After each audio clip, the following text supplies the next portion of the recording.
ఉల్లిపాయలు కొన్ని, పచ్చిమిర్చి కొన్ని, పచ్చని పొలంలో వెచ్చని చికెన్ అనే ఒక కర్రీని మా టీం మెంబర్స్ ఈరోజు కనుక్కున్నారు. దాన్ని తయారు చేసే విధానం కూడా మీకు చూపిస్తున్నాను. ఇంత మంచి వాతావరణంలో దాని యొక్క రుచి అమోఘంగా ఉంటుంది కాబట్టి మీరు చూడండి.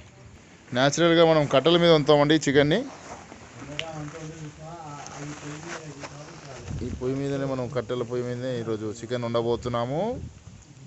ముందుగా ఉల్లిపాయలు శుభ్రంగా కడుక్కొని, ఉల్లిపాయలు, పచ్చిమిరపకాయలు, ఉల్లిపాయలు, పచ్చిమిరపకాయలు, అల్లము తురుపు ముక్కలు న్యాచురల్గా కడుక్కోవాలి.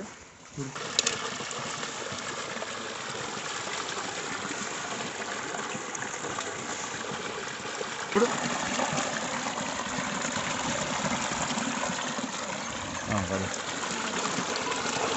ఫ్రెష్ చికెన్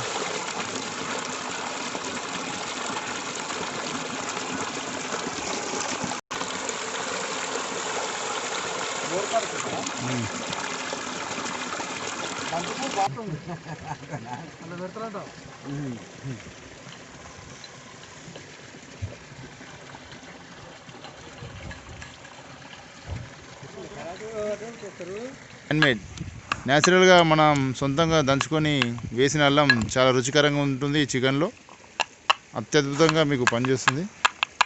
మనం సొంతంగా దంచుకోవాలి. ఏదైనా మంచి రుచి వస్తుంది. ఈ విధంగా వేస్తే మంచి రుచి వస్తుంది. చికెన్ ఫ్లేవర్కి దీనివల్ల ఏం ఆటంకం కలగదు, మంచిగా వస్తుంది కదా, చాలా బాగా టేస్ట్ ఉంటుంది.